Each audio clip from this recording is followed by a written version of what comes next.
Okay. Hello. Hey, John, we're live. I think I jumped. Okay. I usually tell John 3, 2, 1, we're live. Okay. Yeah. I didn't. All Thank right. you, everyone. Thanks for telling me. You're welcome. Thank you, everyone, for being here tonight for a very special. Oh, wait, I have my mic down here. Does this work? Is this thing on? That's better. It does better. work? Okay. Yep, that's better. We'll start over. Thank you, everyone, for being here tonight for a very special hidden hour. Thank you for your patience as we prepared and made sure to, we didn't want to go into this live not prepared because it is a very important hidden hour tonight. And one reason it's so important, I want to make it very clear that John and I care greatly about concerns about human trafficking. We care greatly about any harm being done to minors. I'm using interesting language, by the way. We want to keep YouTube's rules and regulations. We want to follow what YouTube has set out for creators to say and do. So if some of the language I use tonight seems to minimize certain things, that's not because I'm trying to minimize. It's because I'm trying to follow guidelines set by YouTube when it comes to content on this worldwide format. So please understand that too. So, it's a difficult topic, but John and I care greatly about the issues with trafficking, and that's actually the reason we wanted to go here. With we cover crime, and there was a press conference this week for those that are new to the story or have seen the Sound of Freedom movie that's been quite popular about the issues surrounding human trafficking. Tim Ballard is the subject in that movie, and he started a nonprofit organization called Operation Underground Railroad, which fights allegedly human trafficking. This last week, an attorney has come out speaking for several women. She states that were, as she claims, spiritually manipulated, coerced, groomed by Tim Ballard. And when a reporter asked if they would be speaking to police, referring to pressing charges, while there was no direct statement that charges would be pressed, what was her exact response? But it was certainly implied. And she couldn't speak to it. So most of I think the point of her press conference was just to bring the allegations to light, and of course they still are allegations. We don't know, we're a true crime podcast, so we don't know if there's going to be any charges or crimes here, but we felt like this is a really big, important topic, so we're going to cover it. And Tim Ballard has been fairly controversial, and we do see similarities here with some of the people we talk about a lot, like Chad Daybauer or Jody Hildebrandt. So there are parallels. There are parallels worth discussing here. And I think ultimately we want to bring awareness to human trafficking because obviously we're quite sensitive to that. And as we do with domestic violence or other areas that are important to our work. But we want to also discuss, I think, that this could potentially illuminate something of the criminal mind, even though I have to say, Tim Ballard is not a criminal at this point, and he's not been charged with anything. And so we want to be careful with that. Everything has been alleged at this point. Correct. Thank you. And in true hidden true crime form, we, as John said, just to restate it, we don't shy away from controversial topics. We know that many of our hidden gems, who we love, have stated their opinions about Tim Ballard, their love of Tim Ballard, their concern that we're covering this. And I want you to know that we hear you. And the reason we're moving forward with this is because of the multiple discussions that the two of us have had at our dinner table with each other on our couch. And the importance of this outweighs any concerns about people being disappointed in us right now. And let me point out that we're not, we want people to disagree with us. We're here to start a dialogue, to have a dialogue about this topic. I think part of the problem with conversations these days is there's no dialogue, there's no open-mindedness, there's just opinions and dogmatic opinions at that, and people want to cancel each other and shut each other down if they disagree. And we want you to disagree, but we want to listen to each other too, if that's possible. So Yes, this might be somewhat controversial, but let's talk about it. Let's have a dialogue about it. Yeah. We hear you. And I guess that's what I want to start too. We hear you. We understand your concerns with this topic. We have been listening. We're not disregarding anyone. And so thank you for being here tonight, even if you have your concerns. Yeah, thank you, babe. And as we always discuss, there's with few exceptions, there's no such thing as a purely bad, corrupt, evil criminal. The criminals in most cases are human beings. They have the same needs, wants, desires, dreams as many of us. They just go down a bad path and they lose their way. And so we're not in any way saying that the person we're talking about tonight is evil or bad or harmful or even a criminal at that. But it is an interesting story, and it's worth discussing. So here we are. Yes. And thank you to Debbie and McSpunky and many others tonight. We really appreciate you.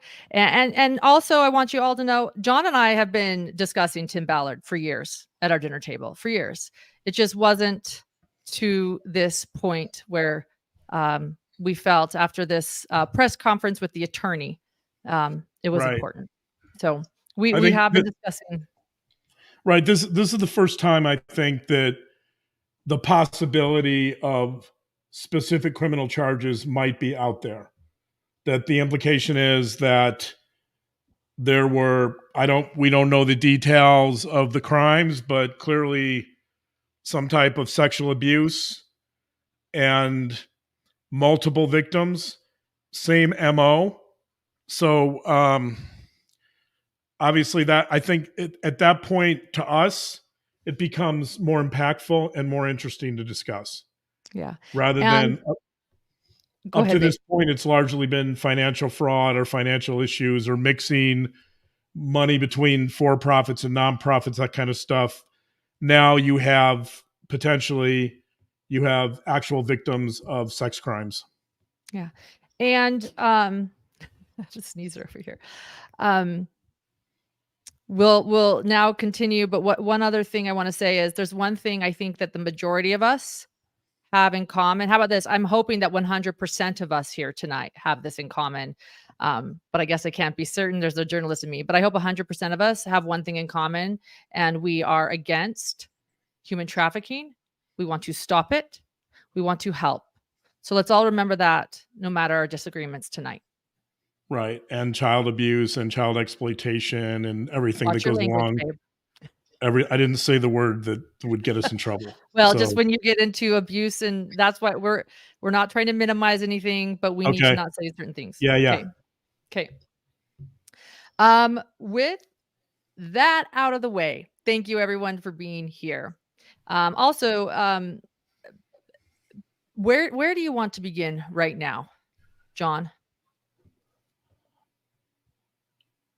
So let's begin with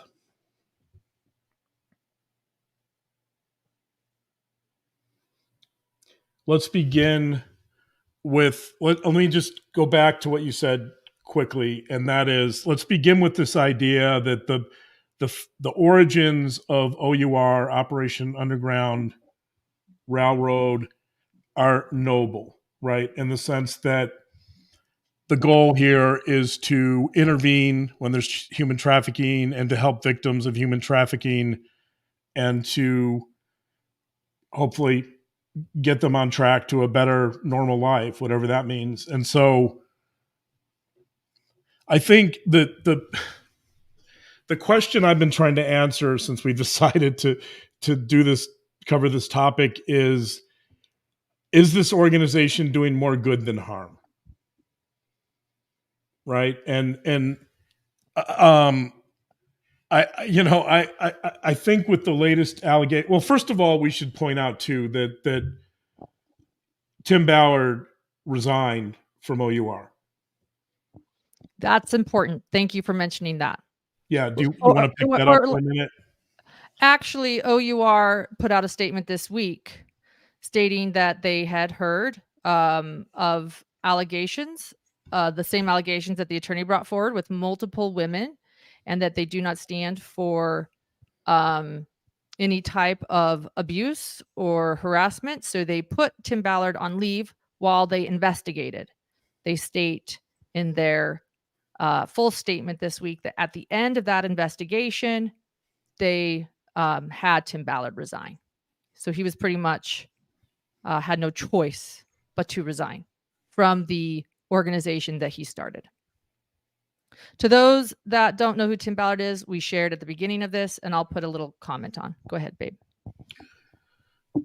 Yeah, so I think that's the question I've really been struggling with in terms of thinking about what to talk about tonight and how to discuss this material. And I think that when these allegations came forth, I think that equation changed for me, in the sense that if the goal here of OUR, and again, I guess we should say that, there's, I don't know how, there's pre Tim Ballard OUR and post, right? The post is without him in the organization. So I don't really know. We can't really comment on what's going on in OUR now without him, but the identity of that organization is certainly hugely influenced by him. So when I'm talking about OUR, I'm generally going to be speaking about OUR with Tim Ballard, not after his resignation. But that's important to note. That's really important. That's really important because I know, people in OUR might write to us and say, hey, look, we're different now. And I acknowledge that. So, and I don't know if they're doing the same things, if they're operating in the same way. Maybe the whole culture is changing because Tim Ballard's not there. I don't know. So I'm just referring to OUR with Tim Ballard at the helm. And this question about doing more good than harm, I think the equation changes for me with these allegations. They're pretty serious. And I think if the goal of this organization is to prevent sexual abuse and trafficking and exploitation, then you have a situation here where someone who, and Tim Ballard, the leader of that organization, has this goal of preventing exploitation, and then at the same time, simultaneously, he's engaging in sexual abuse and exploitation, right? So at the very least, that's hypocritical. Not only is it hypocritical, but it lacks a lot of self-awareness. It lacks a lot of empathy, right? It really raises the question about what he's really up to. And if he knows, does he know the harm and the damage that he's causing to, and these, by the way, the victims here, or the alleged victims, are employees of OUR. We should keep in mind that according to some of the articles we've been reading, there could be many more victims. And in fact, Jimmy Rex says that. Do you want to explain who Jimmy Rex is? Yes. Jimmy Rex. We're going to be listening to quite a bit Jimmy Rex tonight. We have, like we always do for our hidden hours, we have pulled some clips to share with you tonight. And to those saying that the media, I just have to say one other thing too. I think first off, to those that are new here, I guess we should have introduced ourselves because this is a new crime. Every time there's a new discussion, we should introduce ourselves, but let us give you your background so you can be rest assured that we've done our due diligence here. Dr. John is a forensic psychologist. I was a television reporter for nearly a decade in Utah and Idaho. Tim Ballard runs Operation Underground Railroad in Utah, and the much of the news that's coming out is in Utah. And I can assure you that the news coming down is real. My friends there that are journalists are incredible. They seek the truth. Statements coming down from both the Church of Jesus Christ of Latter-day Saints, as well as Operation Underground Railroad, or OUR, are in fact real. So a lot of the comments I'm seeing here about people not telling the truth, trust me, it is. And it all happened in a very normal, non-nefarious way. When the church gave their statement, it was the Church of Jesus Christ Latter-day Saints gave their statement to Vice News. It was in response to a question they had, which means they're doing fair journalism and getting both sides. It's all very, so trust me on that. As far as the media being fake, it's not going to happen here. We've done our due diligence. So Jimmy Rex. All right. And with that out of the way, Jimmy Rex is someone that worked with Tim Ballard, who would go on these raids with him. He seems to have known everyone. Vice News has been reporting on this in depth, in detail for years, actually. And Jimmy Rex, years ago, was interviewed by Vice News. And Jimmy Rex has always used his name. People say they don't want anyone anonymous. Well, here you go. Here's Jimmy Rex. And he has come forward with his information, using his name, sharing who he is. And he was there for many of the experiences that Vice News discuss, and worked directly with Tim on multiple, as he calls them, ops. So which one do you want me to start with, babe? Let's start with clip 2. Right. Here we are. Mute. Oh, sorry. He was a horrible decision maker. I thought the job was too big for him, and that's why I was so hurt by these, what I heard came out about these women and that part of it, because I did see that part of Tim that was good. And I think that he wanted this to be something good. I think that, again, he pushed out all the people that would push back on him. I think all the people that held him in check were pushed away, and he kept all these yes men around him. I know one of the people he kept around him very closely, and he's a snake. I won't go into that, but long story short, I think these last couple of years, he just had the wrong people around him. He didn't have the people that cared. And because they started making really poor decisions, it sounds like. And so these women are going to come forward. Unfortunately, it's going to happen. If anybody that's supporting Tim is going to look stupid, I promise you, I already know from all the inside sources, you'll hear it next. The church already disavowed him. Tony Robbins' team's going to be next. Glenn Beck will be next. And the thing that sucks is we all wanted to support OUR. We all wanted to support this organization. We all wanted to support fighting against child trafficking. And both things can be true. We still can.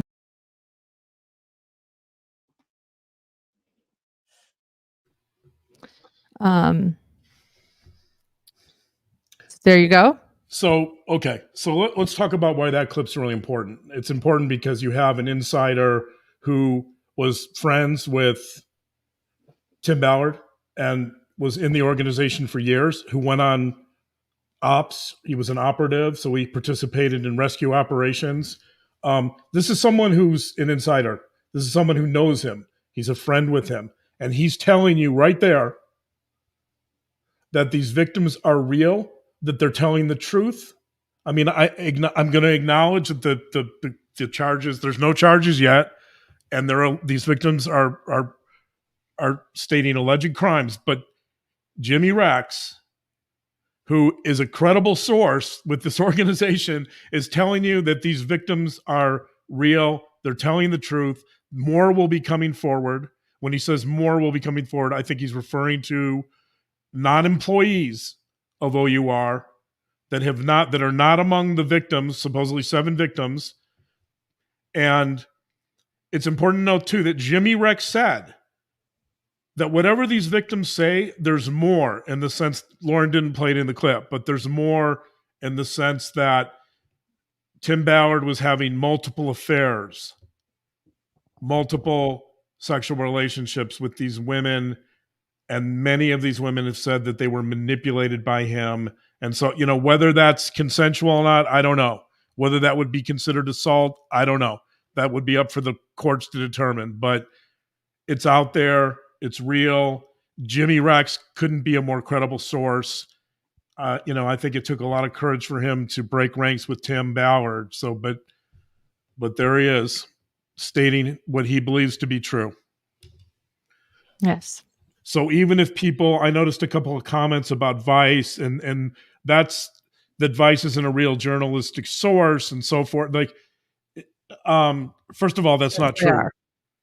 First of all, that's not true. But even if you negate Vice, even if you claim that Vice is not a true journalistic source, which it is. It's even the winner of the Edward Murrow Award, which is a huge distinguished award. But you're right. Even if you say it's not, even if we can't convince you it is.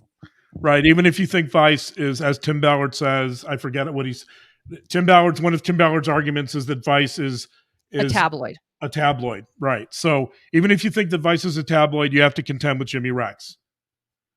And Jimmy Rex is telling you his perception that these are real, these victims are real, this happened, more will be coming forward.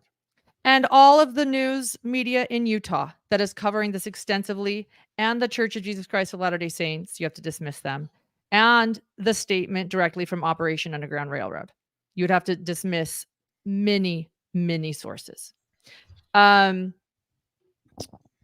So, and I want to also point out that Jimmy Rex, the information that's coming out, this is important too. People have mentioned this investigation's been closed. There was an investigation through Davis County, Utah, into these allegations, or into many allegations as to how they were using their money. That was actually what the criminal investigation was about, and it was closed without charges. Because of that criminal investigation that was opened and closed without charges, there are a lot of FOIA documents. We know about FOIA documents here. Jimmy Rex is in the FOIA documents. These people, this is how the information is coming out. This is information from that investigation. So while there were no charges, it left us with a lot of clues and a lot of things to delve into, and many news outlets now have gotten their hands on these FOIA docs. So, and so Jimmy Rex is a part of that investigation.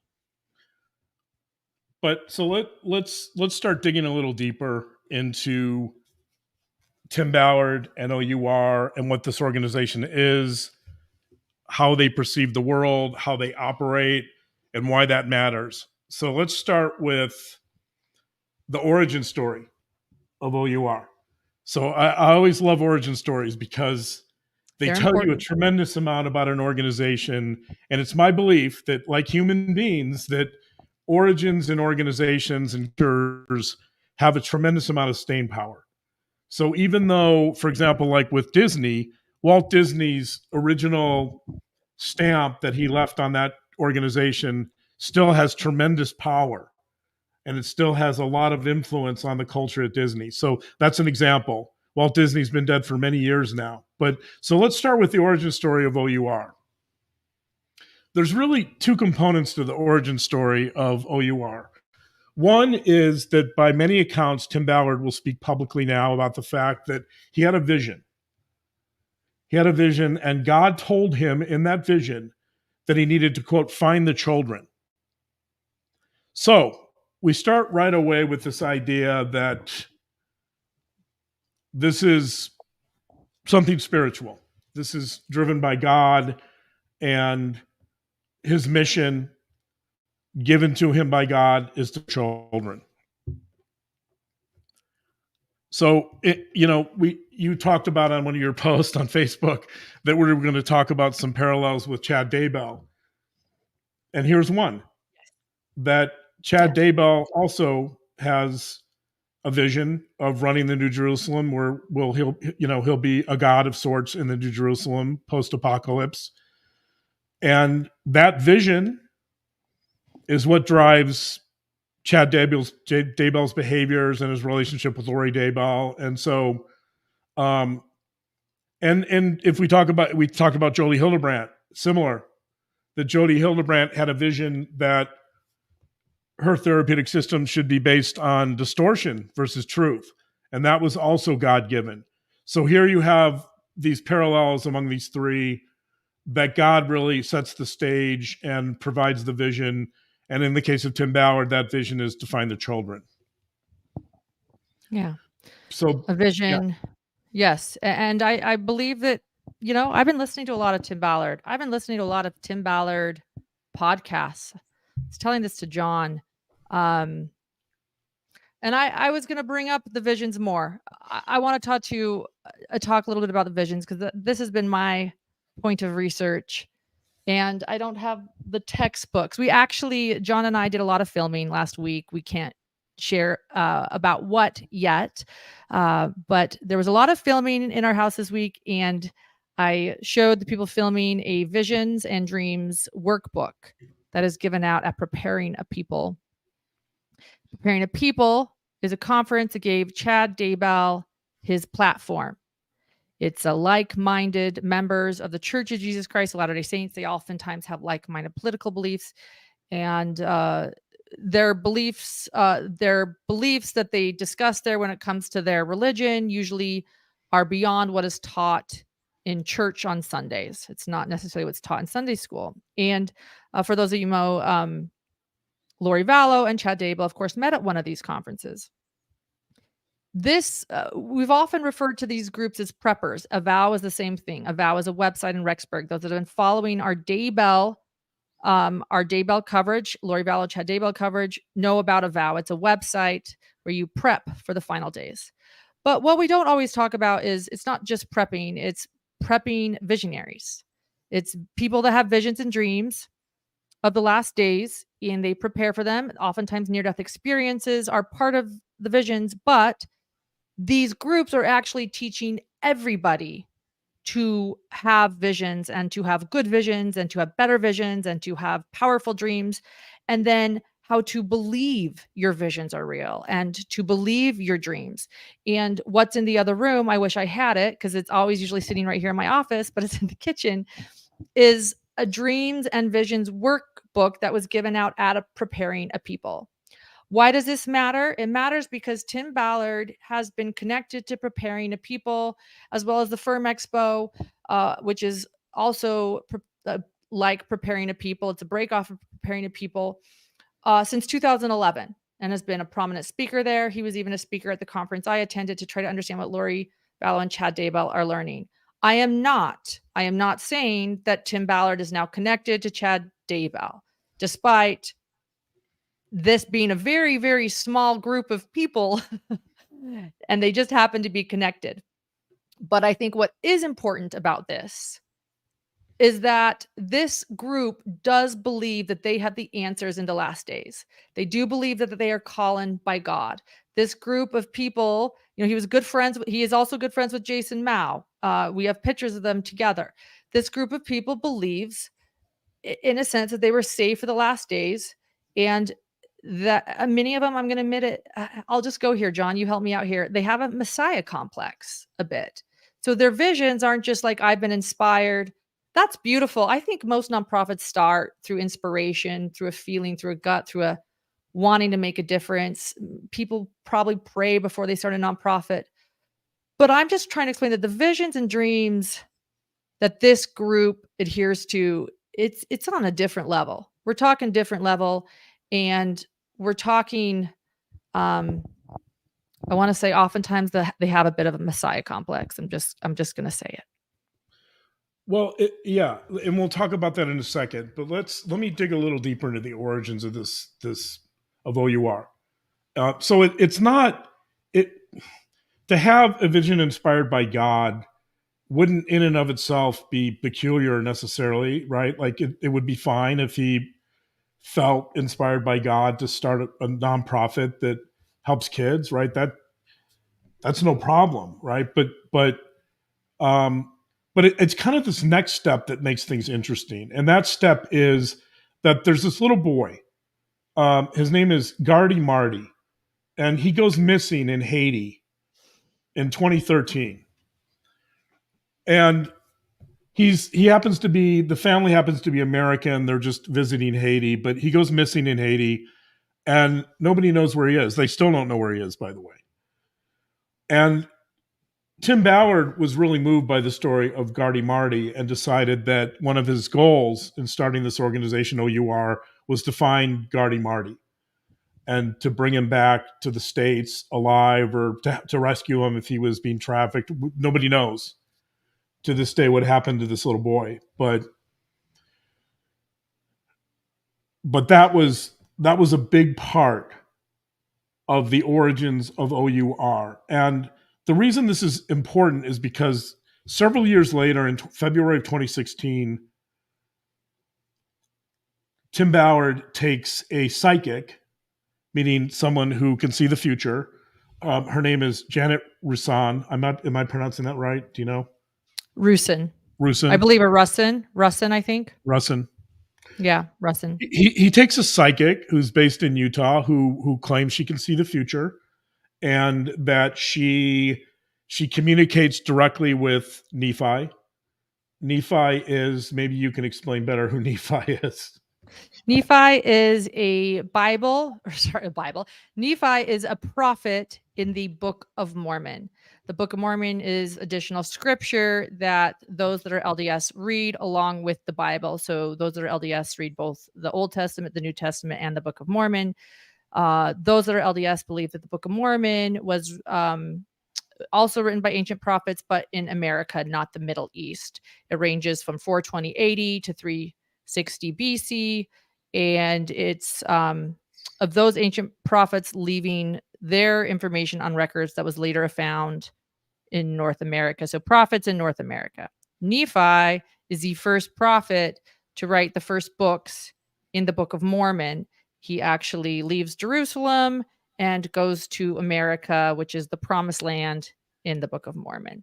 Nephi is a big deal in the Mormon faith, and he's an ancient prophet. So she has a direct line with the prophet Nephi, and a lot of her intelligence is gathered by communicating with Nephi and by communicating with the dead. So in 2016, Tim Ballard takes Janet and a crew of paramilitary people, operatives, to Haiti to try to locate this boy, because Janet has told him that Gardy Marty is in a city in Haiti and it's time to go. It's time to go find him. So they show up in this city and they're with the father of this little boy, and they do their best. I don't know how exactly they execute these types of raids or searches or whatever they're doing, but the boy is not there.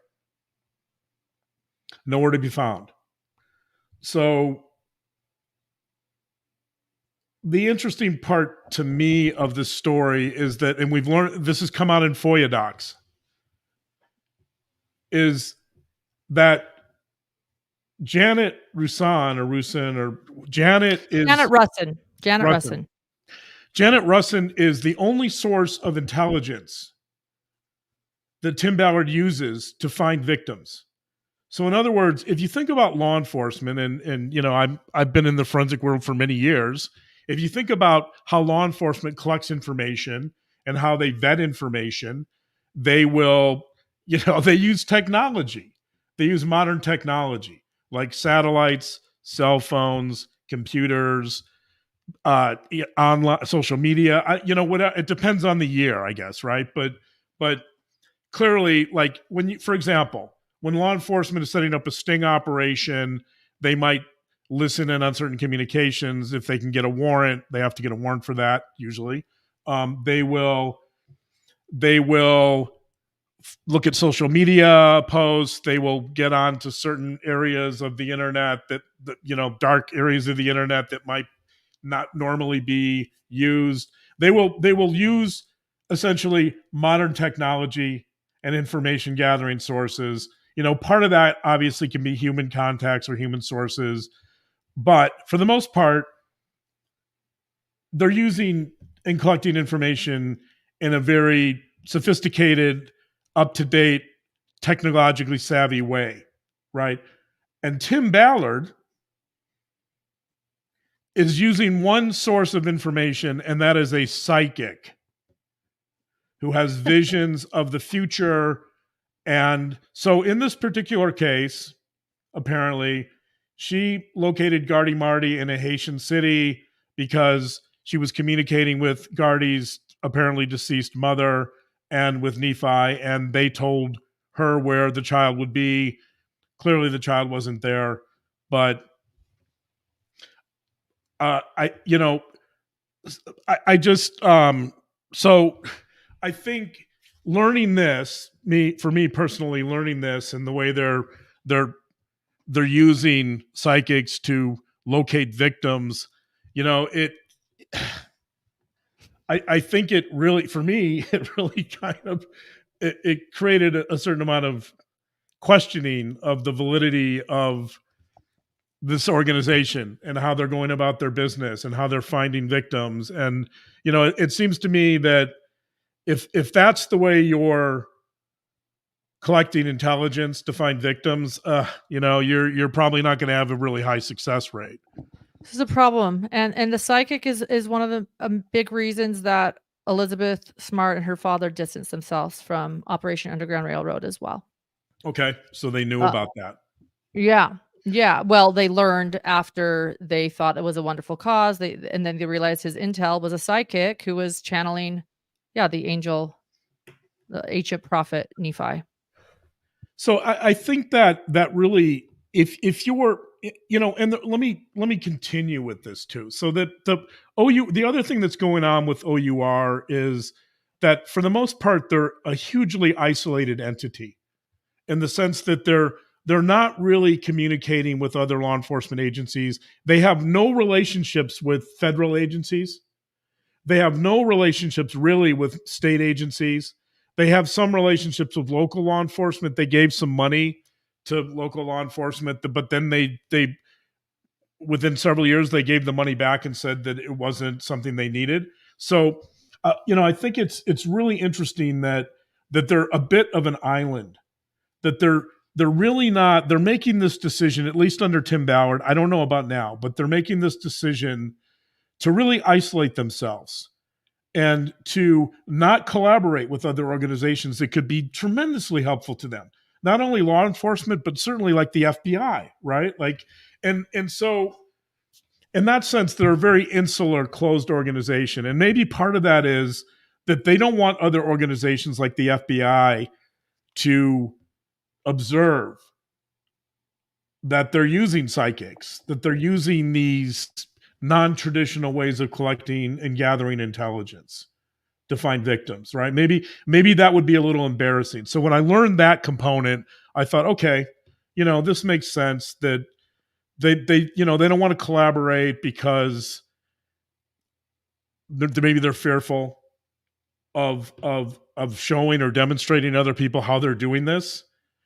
And but I think the problem with that, with not collaborating, is that this is a very large issue. It's a very complex issue. When law enforcement is looking at child exploitation situations, those are big operations. Those are multi-state, multi-agency operations that involve a lot of agencies, federal, state, local, right? Everybody collaborates because that's the only way to really intervene successfully in these types of situations. You need resources, you need a lot of intelligence, you need smart people, right? You need experience. That's what you do when you bring in other agencies. And I can't imagine that in this arena, that being an island and being sort of separate and kind of your own entity would be a good strategy, or at least a good business strategy, right? So I think that's important. And when you think about it, this I think will take us back to your idea of, you mentioned the Messiah complex. So let's talk quickly about that. And before we get into that, by the way, I'm going to go back to Jimmy Rex. Okay. So, because I can't diagnose Tim Ballard. I don't know the guy. I've never met him. I don't know enough information about him. I don't know his family. And we're not even delving that much into right. Right, but my point is that Jimmy Rex uses the term ego, and he uses the term narcissism to describe his friend. He does. So I'm going to share. Can I bring up the Jimmy Rex clip where he discusses this story? The story of the photo? Yes. All right, and I want to, what John just said. By the way, the link to Jimmy Rex's video where he shares a lot. We're only sharing a little bit. You can find that in the description of this video. Head on over there. We're grateful that he came forward. We're using some of his content here, and we would love it if you would also go over and check out his channel as well. We thank him for his voice. So Jimmy Rex did refer to Tim as being someone that is narcissistic. He referred to narcissism getting in the way. This particular story doesn't mention that, so I'll just share that. But then he shares this story, which I find interesting. Number 3. To go with Tim and his wife, and actually Janet, the weird psychic lady, was part of that. And that's a whole nother conversation we'll get into. But she was actually really nice. I didn't know she was a psychic. Never knew that until Paul told me later. But we're at this event raising money. We raised $150,000 at the charity. Again, Sean Reyes was the guy auctioning everything off. It was really beautiful. And all of a sudden we were talking about the Nazarene Fund, and there'd been a really beautiful story that, and Andy and Paul had been a part of it. And they showed a picture, and the picture was this girl they'd rescued being reunited with her mom. I mean, we're all in tears, 200 of us at the event, all of us in tears. And the picture was Paul, Andy, and this little girl, I think. I just remember that Tim wasn't in it because this is what the fight was about. All of a sudden, in the middle of the speech, I'm on the stage, Tim and his wife sitting front row, like get up and walk out. And so I'm kind of like, what is going on? I could tell they're pissed. And Paul kind of goes around there, and I kind of had a chance to sneak off a minute later, and they're yelling at each other. Full on, Paul and Tim are like fighting in the back of this club at the Sky Club in Salt Lake. And I'm like, what? You guys, what is going on? And Tim was pissed. Tim's wife was like, how dare you show a picture that Tim's not in? And like, you're not giving us any credit. I'm just like, oh my gosh, like it's not about who the hell cares who gets the credit. There's this big fight.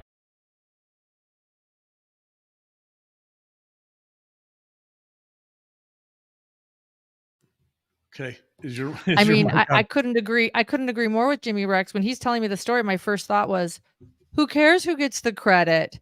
And then he took the words right out of my mouth and stated that. I also want to bring up another interesting point, though, is one of Tim Ballard's major tactics. And I just want to point out the irony and the confusion and make people note some things. The irony is one of Tim Ballard's biggest tactics is that he himself goes undercover. That's why he's allegedly a hero to many, is that he's boots on the ground, right? That he's getting fake tattoos written all over himself to look like he's, a trafficker. If he truly cared about that, to be undercover, why would you ever care about your photo being shown to thousands and thousands of people? Why would you care about that attention? If that was truly your tactic and you were really good at boots on the ground, why would you want any attention? Wouldn't you want to hide for the children's sake? And I know that was not the reason for this clip. You're going to refer to, I'm sure, narcissism and some other things, but I just also want to point out all these little odd things. If you really think about it, let's not put photos of you up at events, Tim, to keep you hidden. Anyway, go ahead. Right. And by the way, that's the way most operations like this do business, that they're undercover. They don't want, if you're going to find human traffickers and arrest them and, corral them, you don't want your identity to be known in advance. That's typically, so law enforcement goes to great lengths so that when they're engaged in sting operations, that their identities aren't known. But let's talk about what was just said there. So he's at this fundraiser, everybody's in tears. They show a picture that doesn't have Tim in it, and he freaks out. He gets angry. He goes backstage. He's yelling at one of his best friends. He just can't believe he's not in this picture. I mean, think about that. So Jimmy Rex uses the term ego and narcissism. So when I use those terms, I'm going to be referencing Jimmy Rex. I'm not going to be referencing my personal opinion on that. But I think if you look at this story about a fundraiser where Tim Ballard is not in a picture and he absolutely loses it, because he's not front and center, you'd certainly have to wonder about whether there is some narcissism there. I mean, Jimmy Rex says obviously there is. But let's get back to this idea of the Messiah complex that you mentioned. What is the Messiah complex? Messiah complex is essentially someone who believes that they can save an entire group of people. So here you have that in the sense that you have someone who founded an organization, OUR, believing that he can save an entire group of people, which is the victims of human trafficking. And he believes, moreover, that he's probably one of the few or maybe the only one who can do that. So part of a Messiah complex is the belief that you're special, that you're significant, obviously, and that you're probably the only one who can do something effectively. And so one of the problems there's a lot of problems with having a Messiah complex, not that if you look at some of the biggest criminals in the history of the world, like Joseph Stalin and Adolf Hitler, they both have Messiah complexes.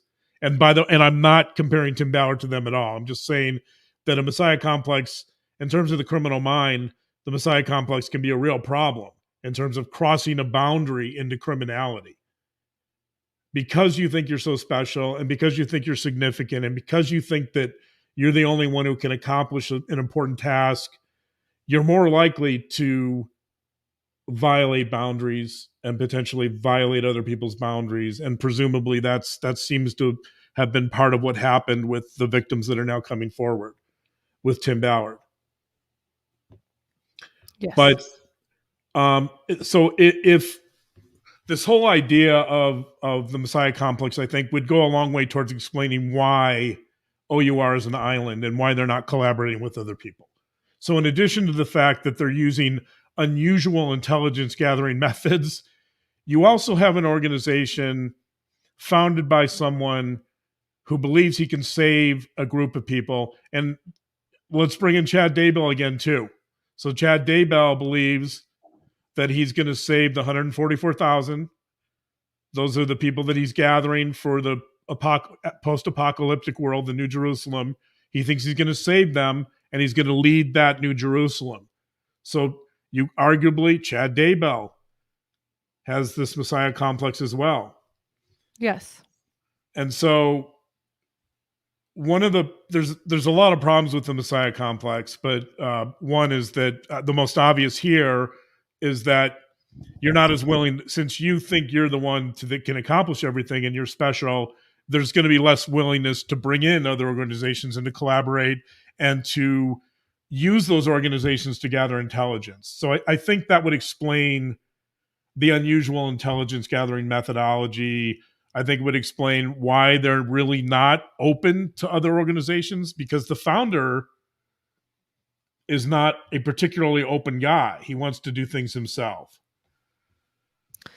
I want to bring up the Messiah complex thing a little bit too, and as you brought up Chad Daybell, because as everyone knows, John and I have always had the debate with many of you too. Did Chad Daybell really believe himself, or was he just a shady, a con man, making it up, and he knew he was completely making it up? And I want to say that a few things. First off, I know some people that know Tim Ballard personally, and they have good things to say about him. And they say, one of the things they say is that he's a very spiritual man, very dedicated to God, and as is his wife. And Tim Ballard says the same thing about his wife all the time. And the fact that the origin story of OUR is sort of a vision and an inspiration, I don't doubt that.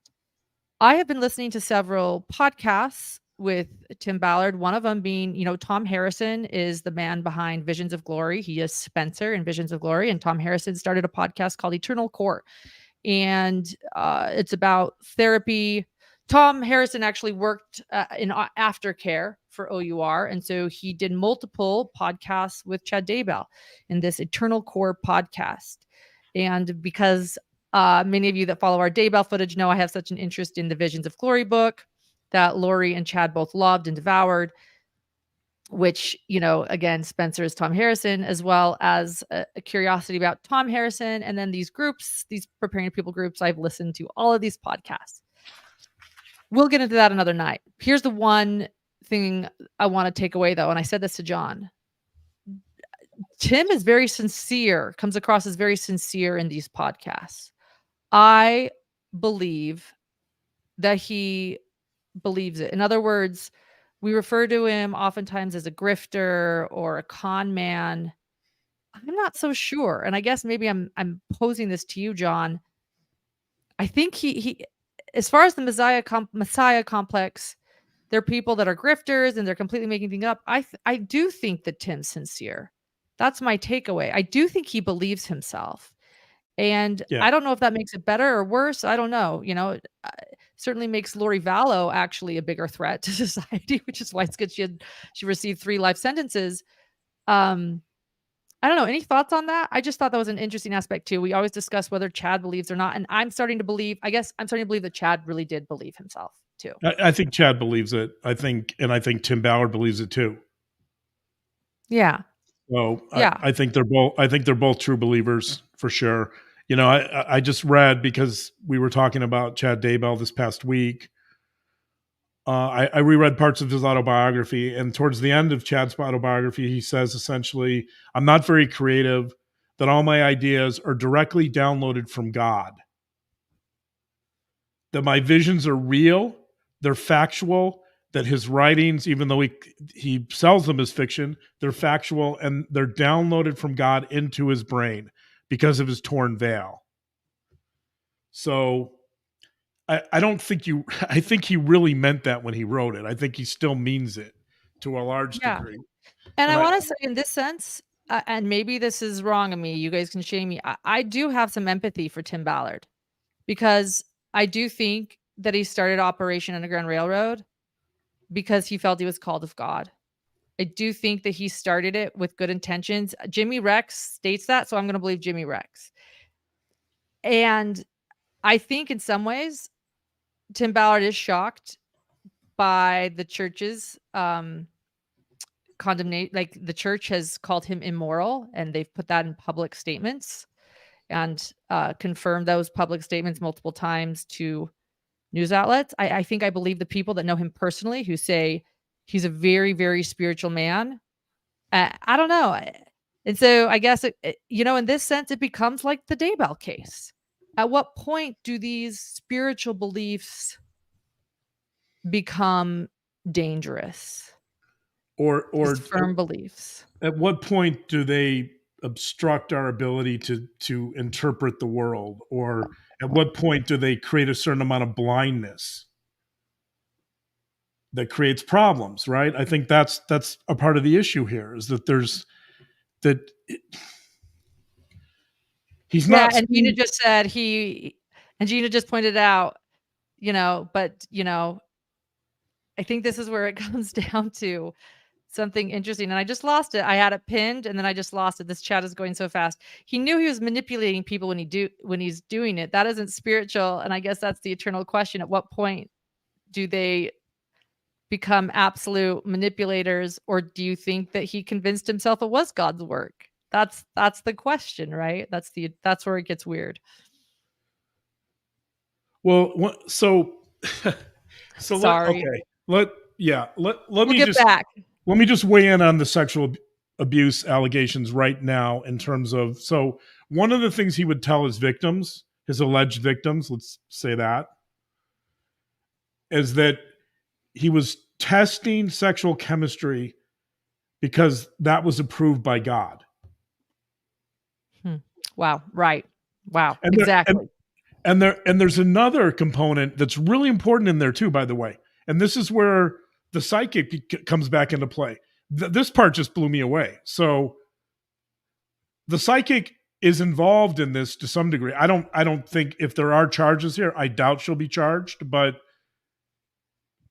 she apparently, she had a role in the victimization, in the sense that she apparently helped persuade the women of Tim Ballard's claims that he was doing God's work, and and he would ask them, how far are you willing to go to help children? Right. But the psychic contributed to that in the sense that she validated that Tim Ballard was a man of God and that he was doing God's work. Right. Like, Yeah. so Right. she contributed, she helped. And I don't know, I don't know if that made a difference or not, but it's interesting that he brought her into the equation. Yeah. And the attorney of the victims that gave a press conference did state spiritual abuse. Very clearly, Right. spiritual abuse. Right. And grooming. That would mean he used spiritual tactics to groom these women. Right. And so to get back to your question, is this just a pure manipulation? Or does he, because it starts with, the abuse starts with him inventing this thing he calls the couple's ruse. Right. The couple's Right. ruse is that he would take female employees and they would pretend to be his wife. And so that meant that they had to sleep with him in the same bed. They had to shower with him. I don't know why they had to do that, by the way. I think there's other Have ways. affairs with him, as Jimmy Rex says, full on affairs. Yeah. But the part so that's how this begins, this couple's ruse idea. But his argument is that he needs to have a wife or a partner to fool the traffickers. Otherwise, if he's just by himself, they'll be on to him. Never mind the fact that he's on all these media outlets all over the world and his face is everywhere. That doesn't matter. But apparently having a wife is going to solve that problem, or it will allow him to, I don't know, go deep undercover or appear more normal. I'm not quite sure what the logic is there, but somehow he believed that he could fool traffickers by having a partner or a wife or whatever, right? So I still don't. According to Tim Ballard on his Instagram account, he stated that way, when they offered him, when they said, yeah, we'll take care of you as a client, he could say, oh no, my wife won't let me, or she's around. That was his reasoning. Couple's ruse. Yeah. Well, I mean, okay. Doesn't make a lot of sense to me. Right. The logic you is just still say I don't have enough money, or, I'm busy. I don't know. Anyway. Yeah, I don't. Anyway, so but that's how it begins. It begins with this. So the question is that a pure manipulation, or does he really think that God wants that God intends him to? Because that's the only way, as you point out, that's the only way that he can somehow infiltrate these trafficking rings without having to engage in trafficking, I guess, himself, apparently, that he's still carrying out God's work. Yeah. I like that, Tracy. When actions don't match intentions, I question one's humility. I wonder if intentions were honest to begin with. Right. Who knows? Yeah, his fake wife. Yeah. Yeah. We have a lot more to cover, babe. Where do you want to go next? Well, so let's stay with this idea. Let's get back to this idea of the Messiah complex, and let's talk about some of the downside of that, by the way. So the one problem with this Messiah complex and this idea that you're the only one who can solve a problem or do something effectively is that you really neglect your own relationships.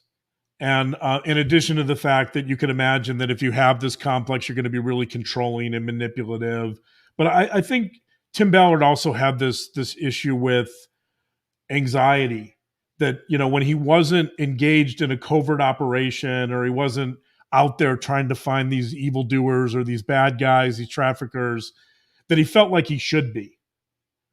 And so why don't you play the clip about number 7, with the clip about his wife? Oh, yeah. So this is to set the stage here.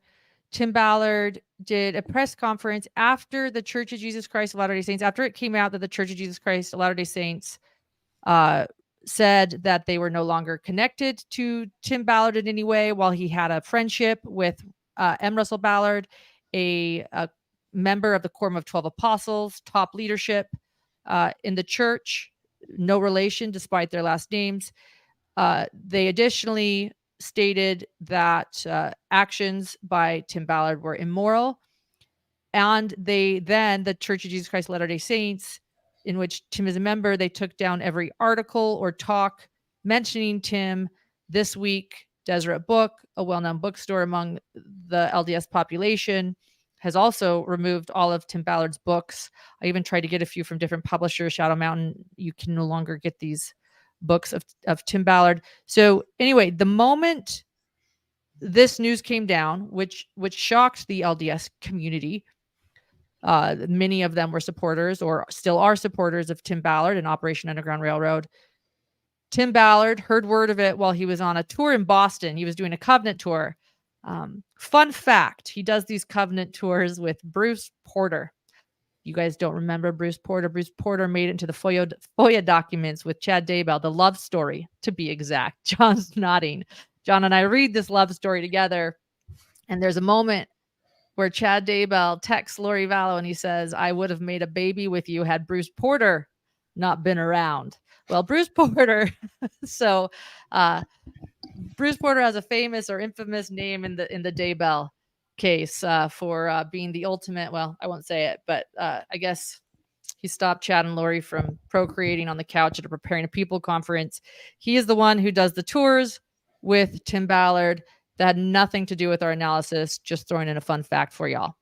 So go ahead. He's like the Forrest Gump of Mormon fringe groups. Right. Right. He's just always there. Yeah, he's just right. He's always there where there's some type of crazy action. Bruce Porter and I met. I saw him. I was so excited. I was like, Bruce. I was fangirling Bruce at one of these conferences. I was like, can I take a picture? He's like, who are you? I'm like, I'm just a fan. Get over here. And we took a selfie. Yeah, he's like the Forrest Gump of these fringe groups, just at everything. So he's doing these covenant tour in Boston. It's not child trafficking. And he gives a statement that's recorded on cell phone footage. So it's a very raw statement. It's very interesting. We received this. It was sent to all of the media. We pulled this from Fox 13. You can go check out their website. They've been great with the Ballard coverage. And yes, they do great news. They're real. I was a TV reporter in Utah. Here we go. This is one moment that is really interesting in this raw cell phone footage. Mute.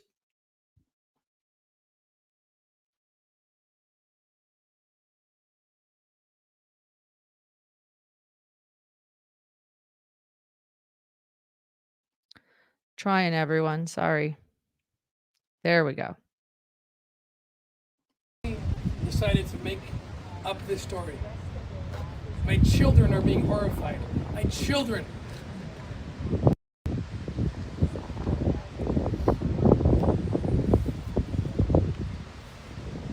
My wife has lived a life of a widow.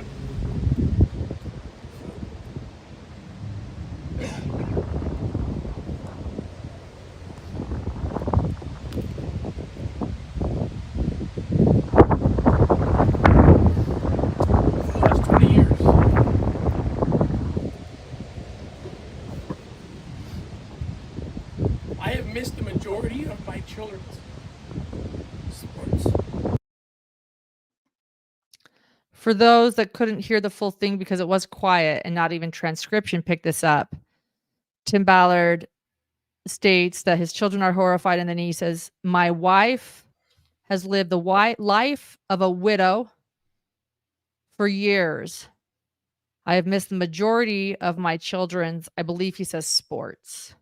I thought he said childhoods, but okay. But implying that he's missed their childhoods. He has missed their childhoods, and his wife has been a widow for years.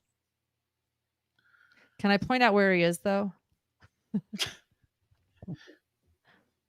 Just want to say, go home then. He's not on a undercover mission here. He's on a covenant tour. Go home. Why is he there? Why is he not home? Well, it gets to a larger issue, I think, and that is that what's the price someone pays for? Is my mic on? Okay.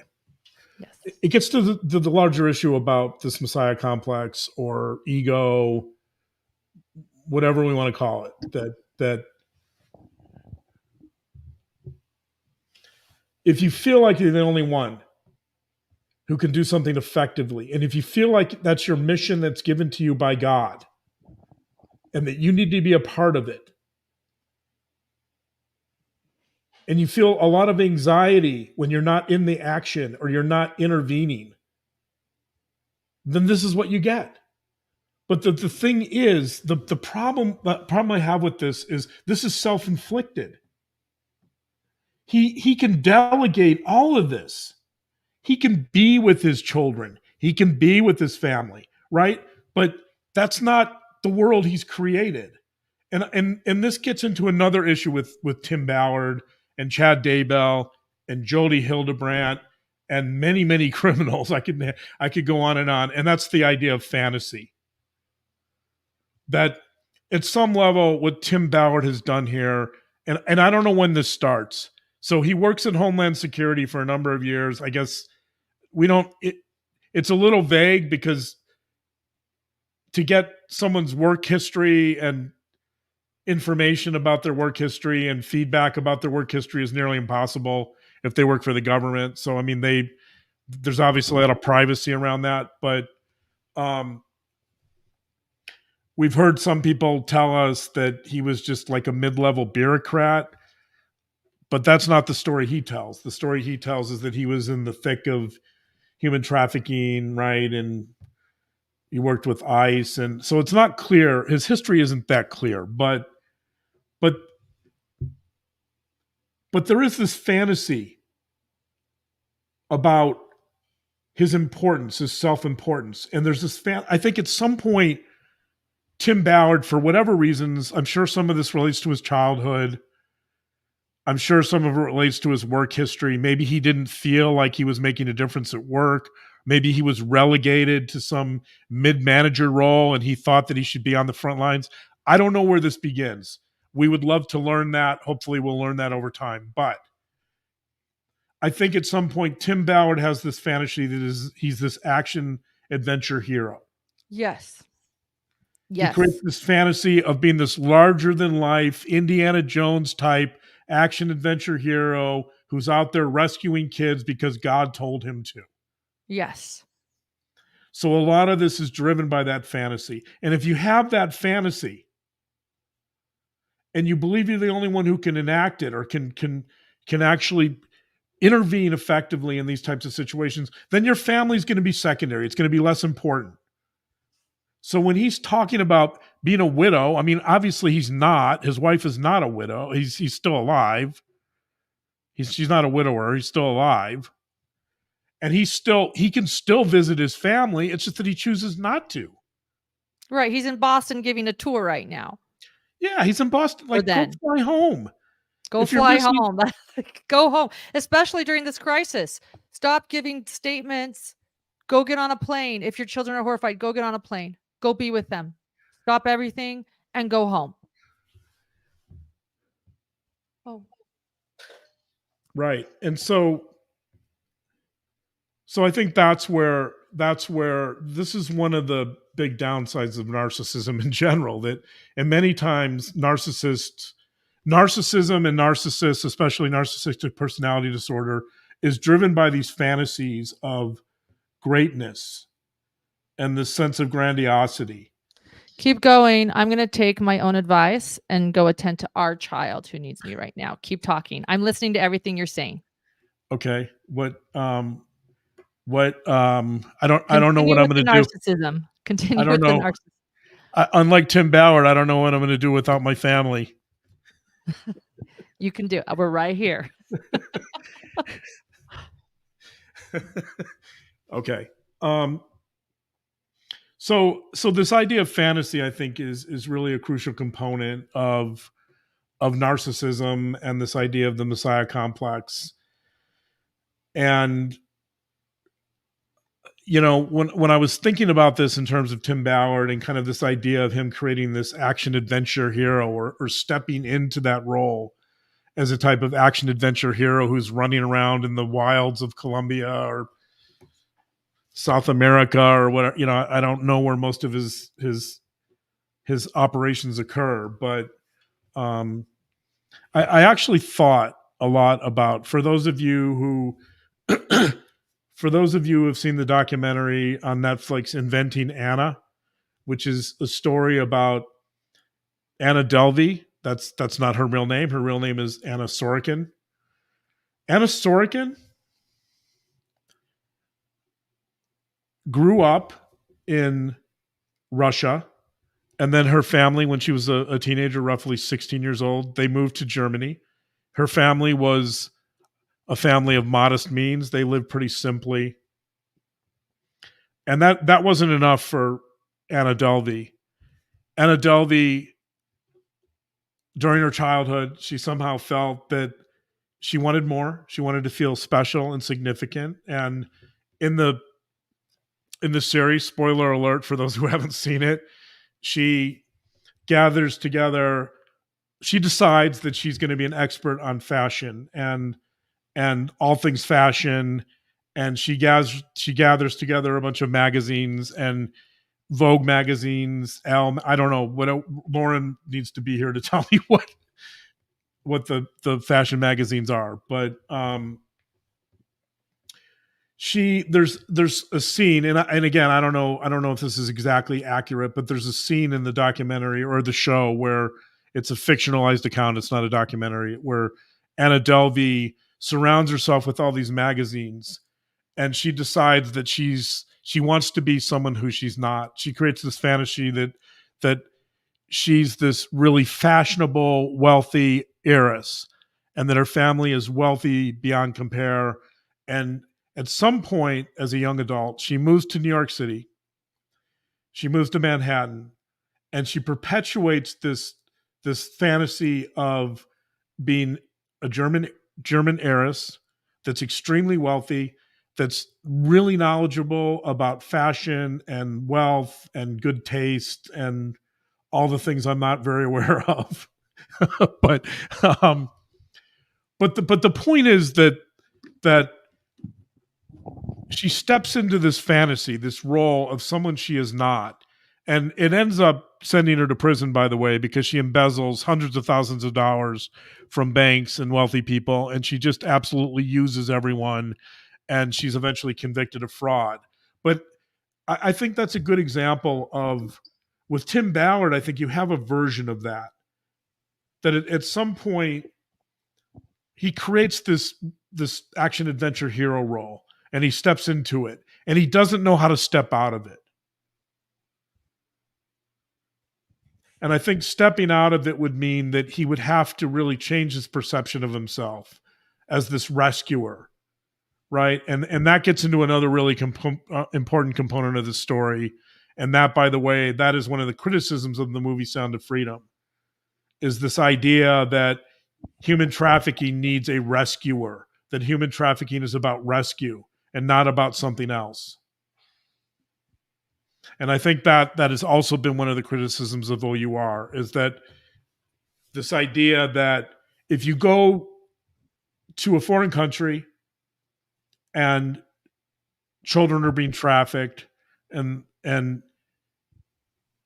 you take them from one location and move them to another location, maybe you've helped them in that moment.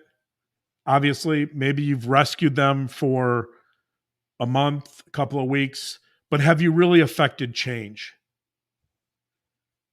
There's a high probability that in those cases that the victims are probably going to go back right where they started, and there's a high probability that the victims could be arrested. Maybe not children, but certainly adults. In some cases, children can be punished after the fact. And there's also the element of trauma, that these raids, these these sudden, potentially violent raids are traumatic for victims. They take a toll, right? These are kids that are in the thick of trauma. And so I think it's interesting to note that there's this mythology with Tim Ballard about how human trafficking should look. And there's this mythology about rescuing victims and seeing that as the most compelling narrative in terms of how human trafficking should look.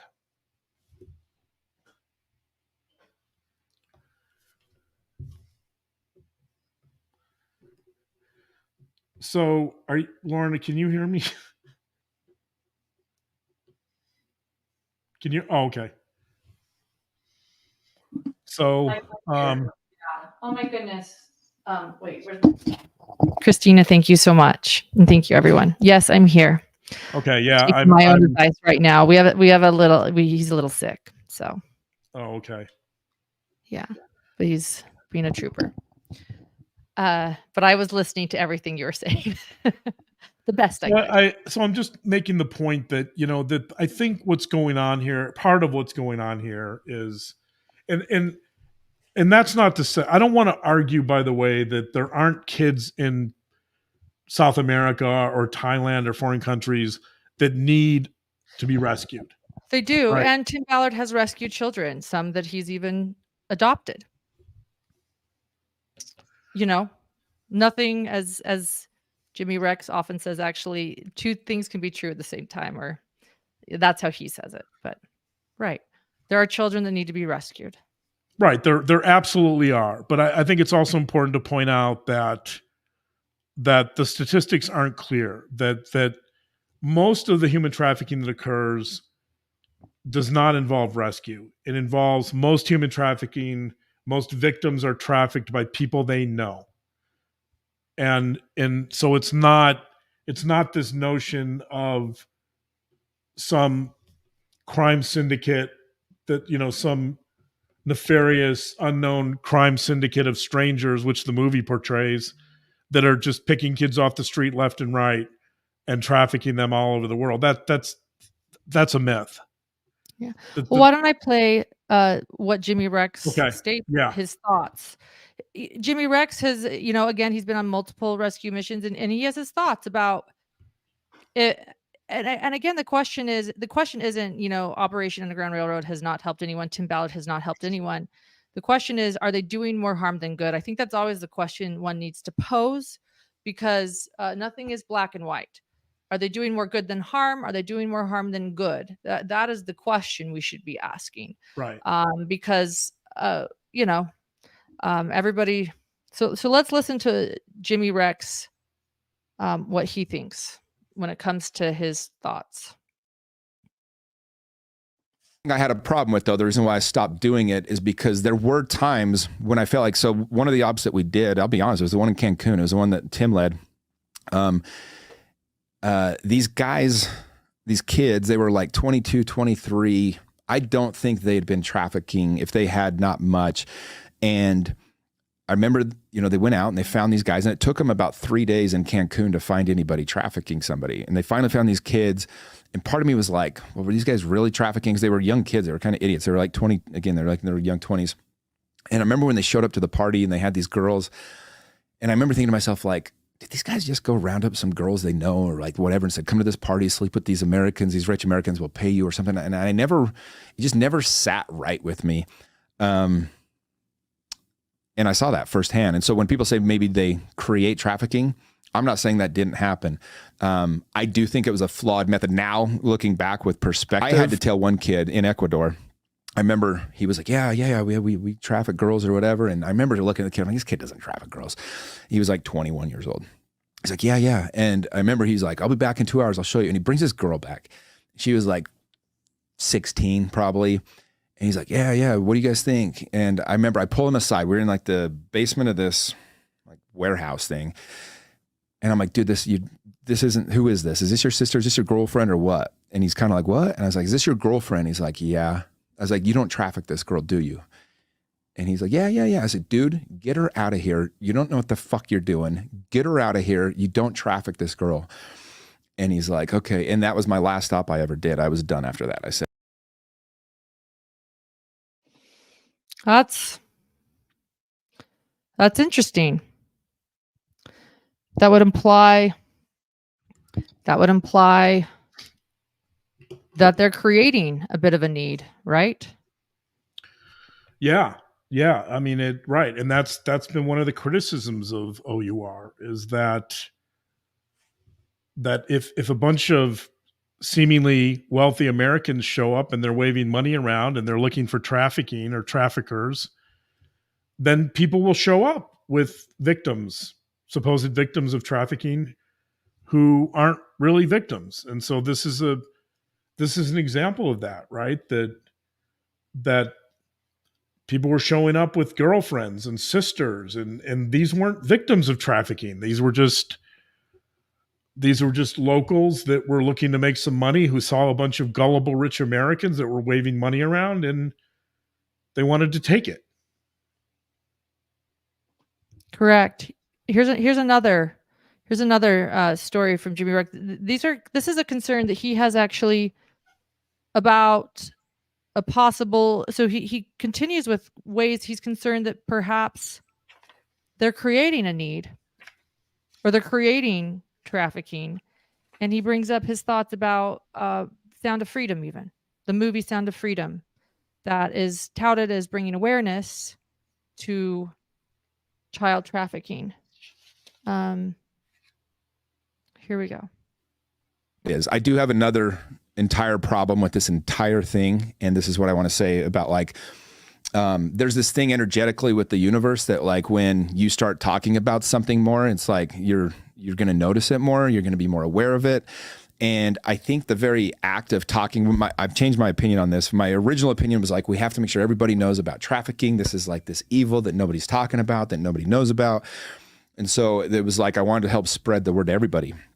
And the more it gets talked about, though, the more it becomes real to people.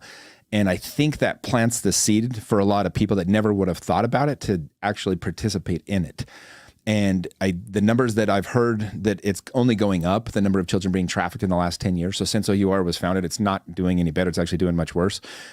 And so I just think that the whole thing is, I kind of wish, I don't know, like part of me thinks that it needs, like the very act of Sound of Freedom becoming the #1 movie, it's great for awareness, but how many people now have the seed planted that, oh my gosh, you can actually go get this, where they never would have thought about it before. And so that part is tricky. And I think that is being it's just not being counted into the fact of everything that's going on. So what are your thoughts on that, John? Well, before you say that, actually, no. What are your thoughts on that, John? I think your mic might be off. But go ahead. I'm going to mute myself. Tell me your thoughts on that.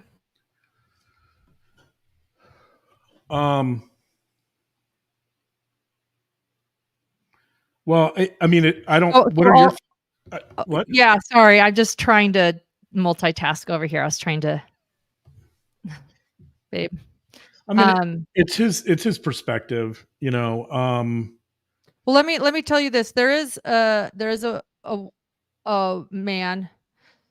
So this is local news, August 23rd, 2023. This is ABC for Utah. This is where I used to work as a reporter. This is my station in Salt Lake City.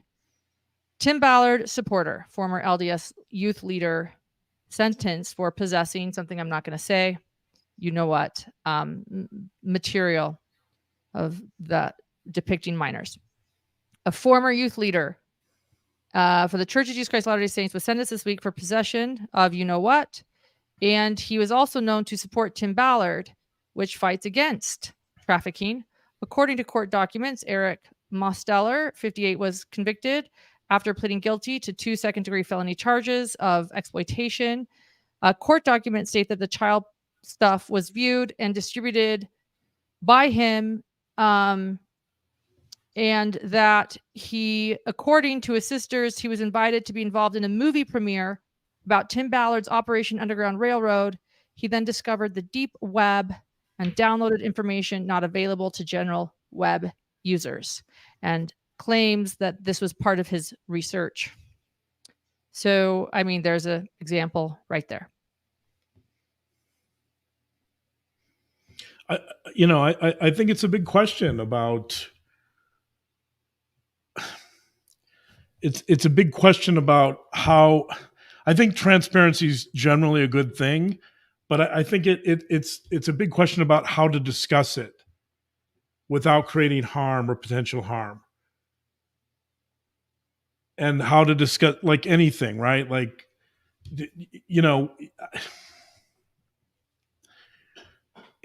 And as you said, having a discussion about how to create, how to discuss it, how to do this without creating harm is an internal question we should all be asking. It's about best practices. It's about learning and growing, and not being an island either, working with other agencies in what to do to not create harm.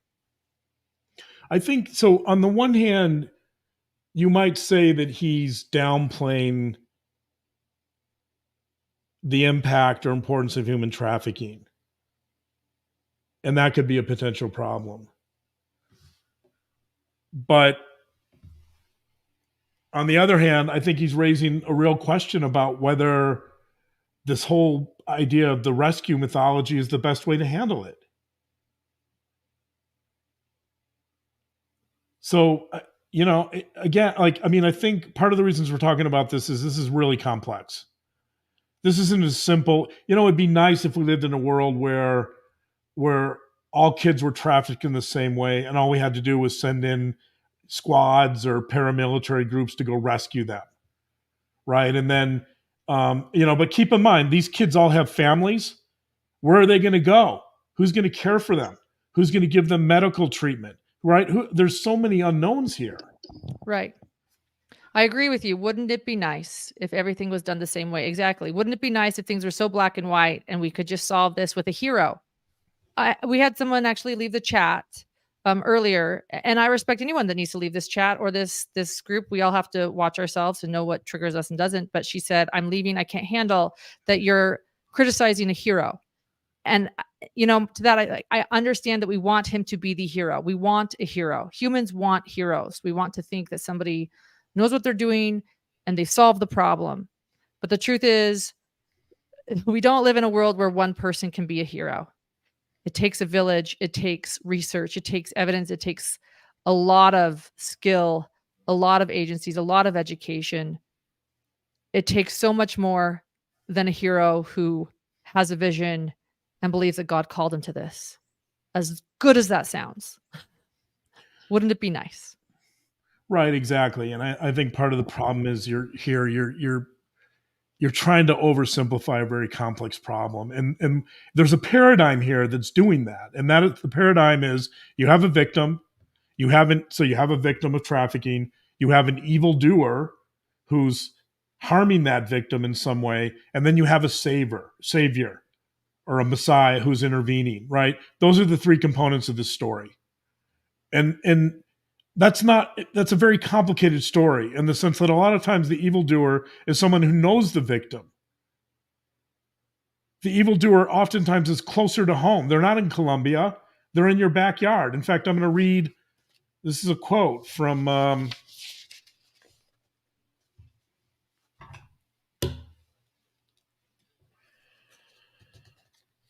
this is a quote from Teresa Huzar. She's the CEO of the National Children's Alliance. She says, quote, "We want to believe that people trafficking children are unknown, nefarious strangers.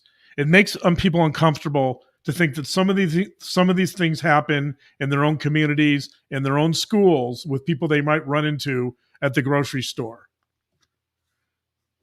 Which, by the way, this is exactly the same problem. So Sigmund Freud, who's the founder of our field, Sigmund Freud ran into this exact same problem. Freud started off with this thing called the seduction hypothesis, which was, he believed that there was rampant sexual abuse in Victorian Austria at the time, 150 years ago. And people went crazy. They rejected that. They thought he was out of his mind. And they couldn't conceive of the fact that families were capable of harming their own kids. And Freud actually amended his, after kind of a lot of pushback, he actually amended his fundamental premise and said that, well, they weren't being sexually abused. They were having dreams or fantasies of being abused, so it didn't actually occur. But that's not what he meant originally. And I think you have something, it's hard for people to imagine that. So here's a scenario that I've seen in terms of when I've worked with victims myself. We've had children in the agency I've worked for show up that were essentially trafficked because their parents were drug addicts and they needed money. That's a horrendous scenario, but it's real. Yeah. Those aren't kids that are in Colombia that are being held hostage by unknown strangers. Those are real kids in our community, and it happens more than you'd think. And it's horrible, but I mean, that's the world we live in. Yes. Thank you. Thank you. What you're saying resonates with me so much, and I love you, and I'm so grateful I'm married to you. Amen. Do we lose half our listeners yet? Did we play the first? Did we play the first clip? It was one of the most important ones. I think we probably did. It looks like it might be crossed up, but where Jimmy Rex explains that they couldn't even find children in certain. No, we haven't played it yet. Should I play that now? Yeah, play it, please. Emotional when you say, really don't think the problem's as big as people say. I think that there is a huge issue, but I think that you can get people really emotional when you say there's 8 million kids being trafficked. I do not know where 8 million kids are being trafficked. We couldn't find any in half the cities we went to. And that's something I've never really talked about either. And so I don't know. I don't want to minimize the problem. It's huge. I think that because of the internet, because of the ability, I think the most important thing here is, how do you protect your kids? I think you have to understand that number one is most kids are trafficked from their houses. And I think if you understand what's really going on, you can approach it much differently. If your kid starts acting differently, if your kid starts being shy or starts acting out, something has probably happened, whether they've been abused or whether they're being trafficked. You want to be able to monitor who's talking to your children. You want to be able to see who's actually communicating with them.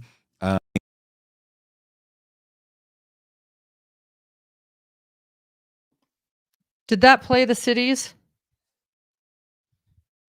Did that play that part? No, that didn't play the cities part.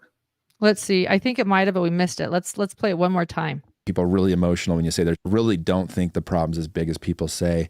I think that there is a huge issue, but I think that you can get people really emotional when you say there's 8 million kids being trafficked. I do not know where 8 million kids are being trafficked. We couldn't find any in half the cities we went to. We couldn't find any in half the cities we went to. Right. And so actually I looked up some of the statistics. The numbers are, so I don't know I think the numbers OUR gives out are 2 to 8 million kids are being trafficked. The actual numbers are roughly 600 to 800,000 victims of trafficking every year. It's awful. Across international borders, 50% of those are children. So Jimmy Rex is right in the sense that the numbers are not.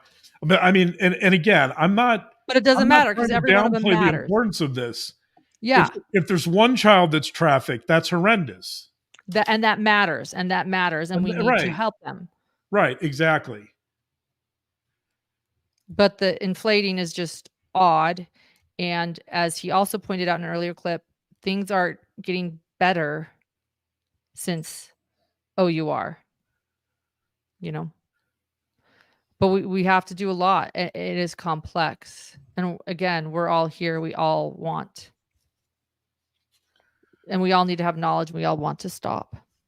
And as long as we're talking about this, I want to read a quote from Jean Brugman. This is from an article in the Rolling Stone about the movie The Sound of Freedom. I might be pronounced Jean Brugman. She's the executive director of the Freedom Network USA, which is an organization that deals with human trafficking. Here's what she says. This is probably one of the best summaries I've seen, so I'm going to read this. Generally, young people end up in trafficking situations because their family is in incredible poverty, because of political unrest, because the child is being rejected by their family for their sexual orientation or gender identity or any number of things. They are likely to be trafficked again unless you address the underlying issue. What made them vulnerable in the first place? Question mark. Why was their family not able to keep them safe? Question mark. Those are the questions that are ignored in the narrative of, oh, they're in a bad place. All we have to do is move them and leave. That was so profound. In order to stop trafficking, we have to also get it at its core. Why does it happen? Right. What Pulling a child out of it might rescue one child, but it could also be increasing, and they could go find another child. Right. Until you decide to tackle it at its root, it will never stop. And one of the huge criticisms of OUR is, and I don't know, maybe they've remedied this, but is their aftercare. The aftercare is, okay, you rescue a child, now what? So the organizations that deal with the best, they bring in lawyers, social workers, they have shelters, housing, medical, employment training, right? They have all these components, and the education, right? They try to deal with some of those root causes, and it has been a criticism of OUR, in addition to the fact that they've provided trumped up stories that were false of victims they've worked with, including a victim who her anonymous name is Liliana. That's part of the origin story of OUR, by the way, that Tim Ballard had said that OUR rescued her. He didn't. She escaped on her own. These are all in court records. He said that that their organization saved her. They didn't provide aftercare. She only got to know them later, or had some collaboration with the organization much later after she escaped. But putting that aside, this issue of aftercare is critical because it gets to that question of, why was the family not able to keep them safe in the first place? Right? And then if you take a child, let's say you take a child from Colombia and you bring them to the United States, which I don't know if that's possible, but let's assume that they can get through immigration and attorneys help them with that. Then they need a new family. Is that family going to be viable? Is that family going to keep them safe? I don't know. There's so many questions. This is complex. This is not just as simple as, here's a victim of trafficking, here's an evildoer, and here's a savior that's going to rescue everyone, or a hero. Yeah, I'll play one more Jimmy Rex clip. Again, a reminder to go visit Jimmy Rex in this video. The video that we have used is in the description of this interview, or this video. Go check him out. Thank him for his video and coming forward if you appreciate that he's done this. Yeah, their aftercare, I know, consisted of Tom Harrison as heading it for quite a while. So that's interesting. No, no longer, but Tom Harrison, again, of Visions of Glory. He also wrote some really interesting, he also had some really interesting visions himself of, well, I can't say those. Okay, we'll go ahead. So here it is. This is what Jimmy Rex has to say about the aftercare situation. I wish I knew the outcome of some of the girls that we rescued. Of all the rescues we ever did, I never got a single update. I tried multiple times to get an update of what happened to them later. And so people have criticized OUR for their aftercare and all these things. I have no idea.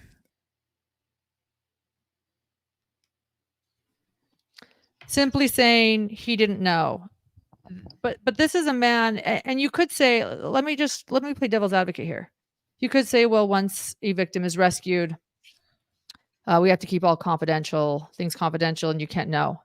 But this is a man that's been on, probably over 10 OUR missions with Tim Ballard, who rescue girls. And very often you would think that he'd be able to get some intel on how one or two of these girls that he rescued is doing. Could you tell me, how's it going? And he's saying he tried. Right. And he couldn't get any information. Right. And he heard nothing. He didn't know about a single victim that was receiving aftercare, or at least receiving long-term aftercare. So it raises questions. It does. And it does raise questions. It does. And I want you to know that as a journalist, I have been trying to research and get a list of therapists involved in OUR's aftercare. I think that's really important. I've reached out in multiple different ways, including reaching out to the OUR head of aftercare. I've had someone else reach out. I want you to know I've received no answers. I feel like it's something that should be fairly transparent. How do we care for victims after they're rescued? I want you to know I have been trying to find out because I don't know either. I would like a list of therapists or the help or the organizations that are standing by that they've partnered with to do with this. It would be nice, but nothing so far. I'll let you know if I ever find anything. Okay. John, I love what resonates the most with me is to come full circle. It's so important to help children and victims of trafficking. And we're all here. We're all wanting to do that. And so the question is, what is the best way? And I think that quote you read nails it. We have to find out why it happens.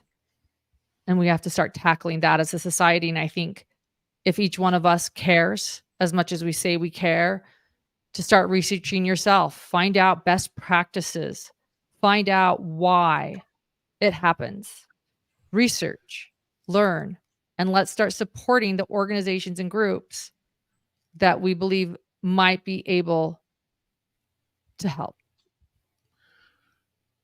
Yeah, I mean, I think those two questions are the critical questions, and let me repeat them. So the first question is, what made them vulnerable in the first place?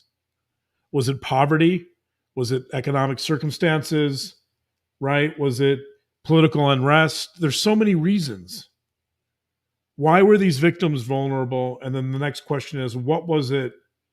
Why was their family not able to keep them safe? Was it drugs? Was it addiction? Right? Was it what was going on in the family, and where were the vulnerabilities in the community or society? Those are the questions that we need to really consider, I think. Lee Perry, speak for yourself. My husband has saved so many children. So that's not true. I'm sorry. I'm just really sick of the people saying no one else has gone to do this except for Tim Ballard, the man we're talking about. And that's ridiculous.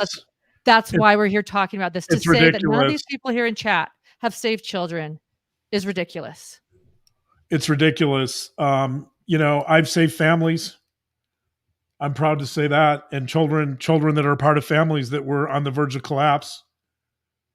That's not going to Colombia with a gun and pretending to be a hero and to rescue people. But I mean, Jimmy Rex, don't take my word for it. Jimmy Rex, who worked closely with Tim Ballard, he's basically saying, look, this whole thing wasn't what it seemed to be. Right? And I mean, I'm sorry. I mean, unfortunately, this issue has become politicized. Exactly. And it shouldn't be. Can we stop politicizing this issue?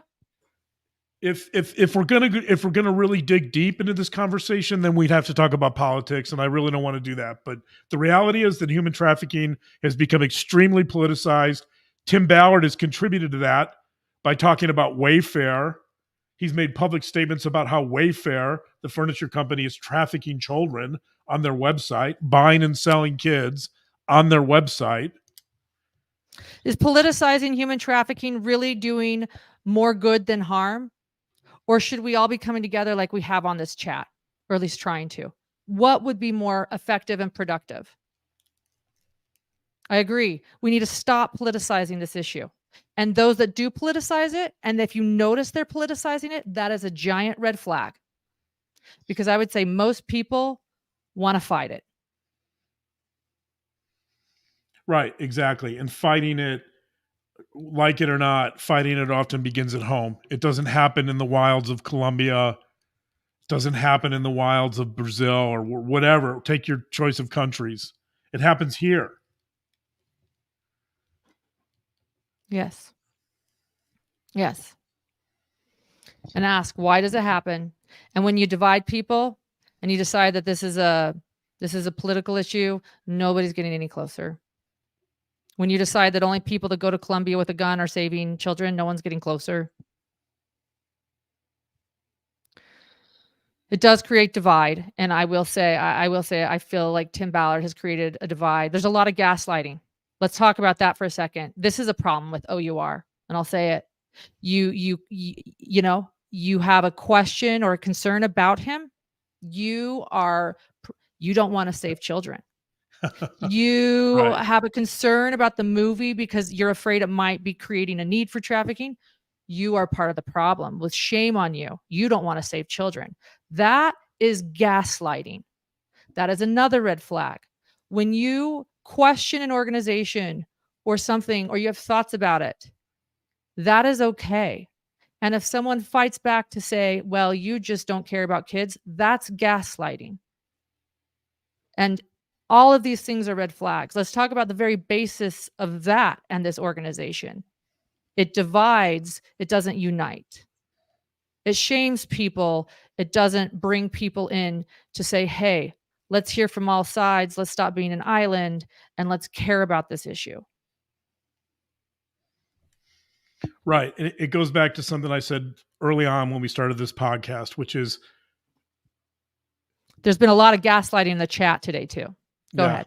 I'm sure this was a risky topic, but we decided to do it. So we don't shy away from what we believe to be an accurate analysis. And if people don't disagree with us, that's fine too. We're not here to pander to our listeners.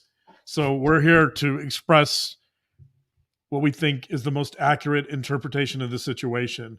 And when you're afraid, I just want to say this. When you're afraid to do a YouTube live about somebody because you think you're going to be accused of promoting human trafficking, that's a red flag.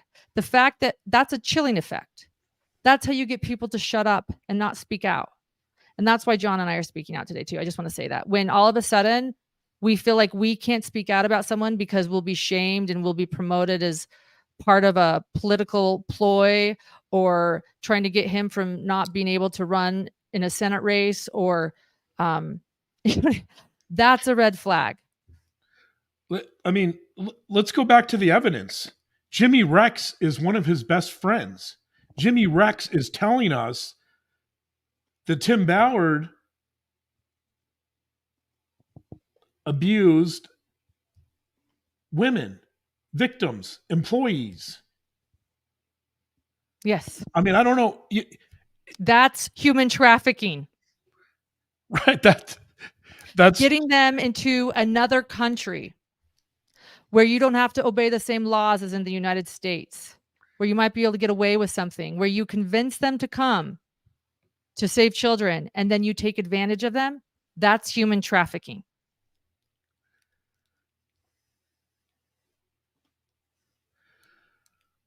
So anyway, where do you want to go with this? I don't know. I said what I've been wanting to say. Okay.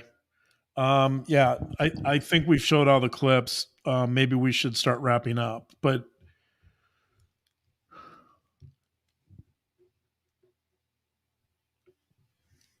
I think for me, where Tim Ballard crosses the line is with the allegations of abuse. And to me, that doesn't make him very heroic, but that's, that's my view. But I think that the problem here is that Tim Ballard created this fantasy of what human trafficking is like or should look like. And then he stepped into that fantasy and started living it, and he lost sight of the big picture. This all became about him and his organization. And there's now the famous whiteboard. Yeah, the famous whiteboard. We know from the famous whiteboard, we haven't shown that. We don't know if we can, but the story is that Tim Ballard gave a talk and he had a whiteboard and he mapped out all his goals and visions for OUR and himself. And essentially the funnel led down to one area, which was all about Tim Ballard and his fame and his fortune. He wanted to get $50,000 to $100,000 per talk. He wants to be a famous speaker. He wants to be a celebrity. He wants to be rich. It was all about him. And the way you get to that, the way you get to the bottom of the funnel where you're rich and famous, if you're Tim Ballard, is you create a fantasy about being an action adventure hero who goes in and saves the world by rescuing kids from foreign countries. You don't care at all necessarily about the kids in your backyard, but you go elsewhere and you promote yourself endlessly and you accomplish your goals. Right? And so this is all based on a fantasy that really obscures his ability to interpret the world. And that would be true of Chad Daybell. That would be true of Julie Hildebrandt. That would be true of Rex Heuermann. That would be true of a lot of criminals. That fantasy, these perpetual fantasies that really divorce people from reality, create a lot of problems. And if you don't mind, Lauren, I'm going to end with a quote from an author I love, Kurt Vonnegut. This is from Kurt Vonnegut's novel, Mother Night. Kurt Vonnegut says, quote, "We are what we pretend to be, so we must be careful about what we pretend to be." So don't pretend to be a messiah and don't pretend to be an action adventure hero that's going to save the world and all the kids in the world, because you're probably not.